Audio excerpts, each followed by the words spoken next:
con los muchachos de Revocation, and we're gonna switch to English so they can understand and other people back there could understand. I'm here with the guys with Revocation. They're playing today here in La Respuesta in Santurce, and we'll try to make an interview with my broken English, so let me see if they understand. How do you like the island so far? Muy bueno. Bueno. Yes. Yeah, it's awesome. You know, drinking some delicious medallas, and you know, had mofongo for the first time. We soaked up some rays. A lot of lovely ladies in Puerto Rico. So yeah, we're enjoying it. It's awesome. Originally, the band, I was reading about the band, and originally the influence was Guns N' Roses and Metallica. And when you listen to the band today, it's very different of that original references. How can you describe the band and the evolution with the band on the influences they got now? Well, we draw from a lot of different influences. So I think with, you know, like the Guns N' Roses thing, that came from more of a solo aspect in terms of some of the more bluesy and rock and roll sort of licks. But I mean, from the get-go, we were influenced by, you know, Megadeth, you know, more obscure bands from the thrash era like Dark Angel, Exorder, and then of course, you know, the death metal side of things, Cannibal Corpse and, you know, Gorguts, all those different death metal bands that had their own unique sound. So I think really, I mean, we're still influenced by those bands, but we're you know, influenced by a lot of, you know, more modern stuff as well. So it really depends on, you know, just like every artist, I think you grow, you know, listening to music and you listen to new things, and that becomes part of your sound as well. Yeah. Do you miss something from those days that you like those kind of bands? What was the question? Do you miss something from those days? I mean, I think with like Guns N' Roses, there was definitely a certain like attitude that came along with it. There's a certain, you know, they had some danger to them. A lot of like rock now is very like corporate and, you know. Yeah, there aren't too many people like puking behind their amp cases, you know, and then kicking into a solo. It's very, I don't know, very safe. Yeah, there was a lot of debauchery back then, so you know, I think that was kind of cool. That's our biggest influences, the substance abuse of Guns N' Roses. You're from Boston, and I have seen many bands from Boston. How's the scene right now? How can you describe the scene there in Boston right now? It's good right now. We grew up in like the DIY scene, so there's a lot of punk shows. I think there's not as many house shows as there was. It kind of comes in waves. Like sometimes there'll be, you know, 3 or 4 different spots that are doing tons of underground shows, and then, you know, cops will break it up and then it'll go away for a while and then it'll come back. I know there's a couple spots right now doing some more underground DIY stuff, but there's a couple solid clubs that are always good for metal. There's a club called Middle East. We just played there recently on the Death Angel tour. There's a smaller bar. It holds like about 80 people called O'Brien. That's good for like smaller underground shows. And there's a mid-sized club called Great Scott. So the club scene is definitely alive and well. Actually, our buddies band, Ramming Speed, they were a Boston band, but they just all moved to Virginia. So that's, you know, a bummer because they were a real staple of the Boston scene. But there's always new bands coming out. And, you know, when one band kind of goes away or relocates, you know, a couple more bands pop up. It's like a hydra. You can never fully get rid of it. You know, your music has a lot of styles. So it's thrash and death metal, but also have a little bit of progressive then. How do you classify then your music? Because it's very, very technical sometimes. We have, I mean, like Dave said before, we draw from a lot of different influences. So if you really try to, you know, look at all of our influences and then use all of them to like classify us in this sort of specific subgenre, you just kind of end up sounding like a prick. If you're like, you know, they're technical, progressive, you know, rocking, thrash, death. You know what I mean? It's just at a certain point, I think we just like to consider ourselves just a metal band, you know. And you know, we're a modern metal band, but we still draw from, you know, older heavy metal. I mean, it's a lot of stuff. So I don't know. At this point, we try not to break it down so much into really specific labels. It's just, you know, I mean, we'll use whatever influence, you know, kind of is tickling us at the time.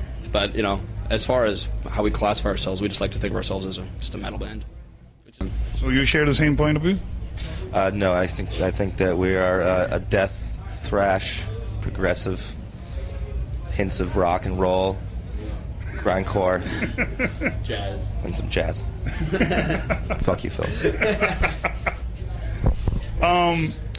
You know, before I came here, I didn't have your album, and I went to YouTube, and I see that a lot of albums are now, just the fans are putting the albums full, complete albums there of the bands.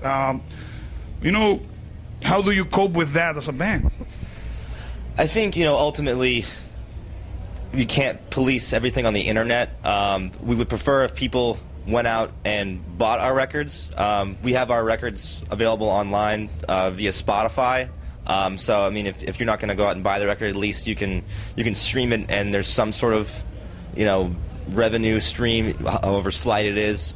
But, I mean, ultimately, you can't control those kinds of things. So if people are going to put it up, so be it. But really, in this day and age, I think there was a little misconception going around that was spread through, bands and labels themselves, saying like, oh, well, we're not making any money off of CD sales or whatever, so people just said, oh, well, fuck the label, I'm just going to download it anyway if the band's not making money.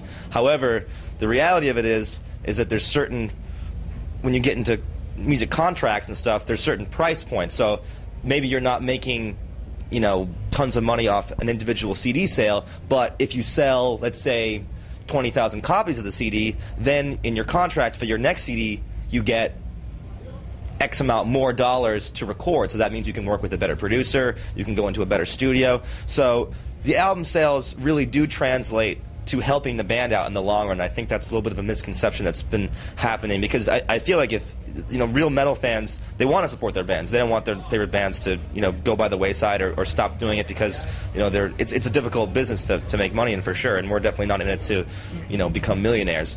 But certain things, right?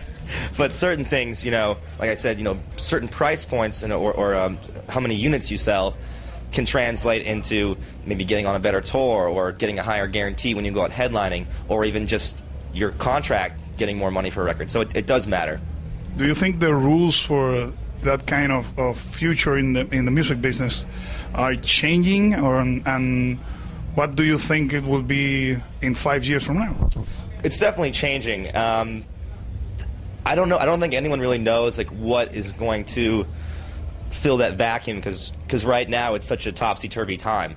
The internet has allowed bands to get exposure all over the world, but at the same time, the old traditional models are sort of suffering, and a lot of the record labels, they cling to those models because that was what was working for the past 50, 60 years.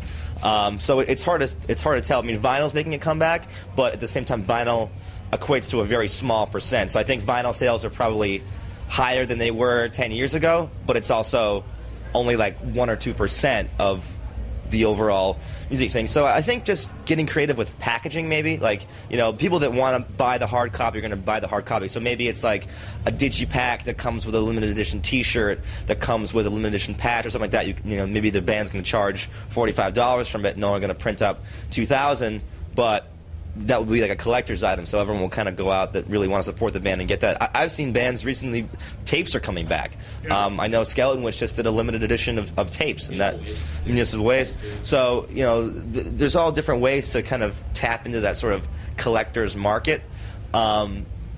But, the crowdfunding stuff, certain bands have done, Kickstarter things for their records and this and that. Especially, I've been seeing that more and more for side products. A band that's already established, and let's say they have a side product band, that's made up of like a little super group, if you will.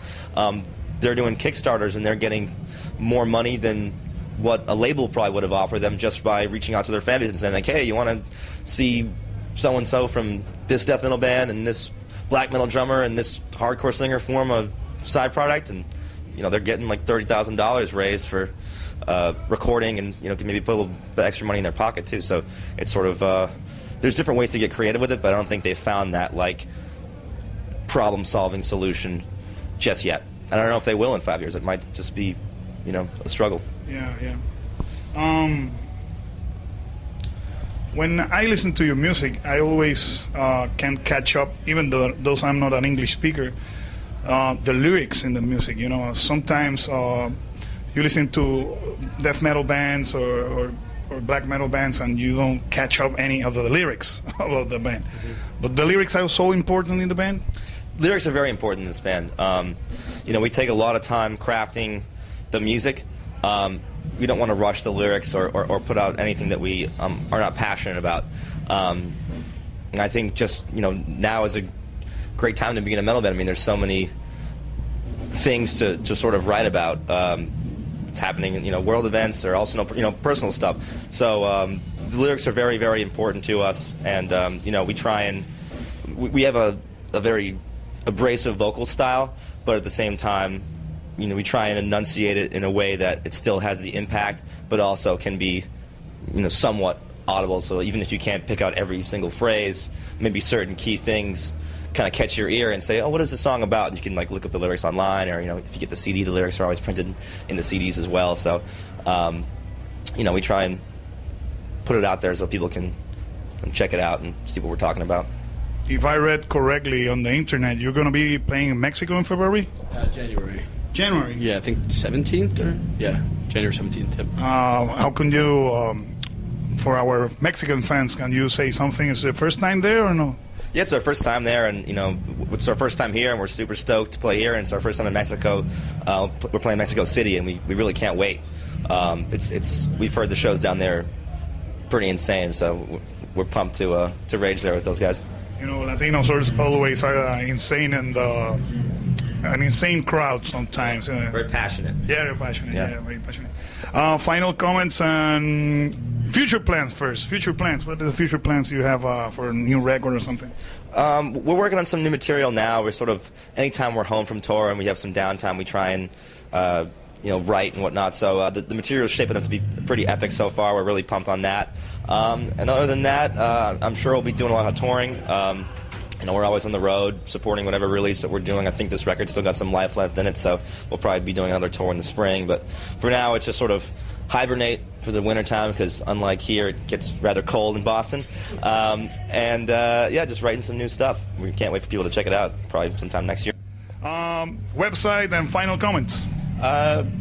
I guess we don't really have an official website, so just check us out on Facebook, facebook.com/Revocation. And you can find our other sites from there, Twitter, Instagram, whatever. Looking forward to tonight's show. Can't wait. And, our self-titled record came out this summer. It's still available online, so if you don't own it yet, you're fucking blowing it. Get a copy, because it's, there's 10 or 11 filler songs until a sweet Metallica cover. Okay. That's really the only reason to get it. But it's a good one. Y aquí teníamos los muchachos de Revocation, así que llévatelo. Esto es para metalpr.com. Yeah.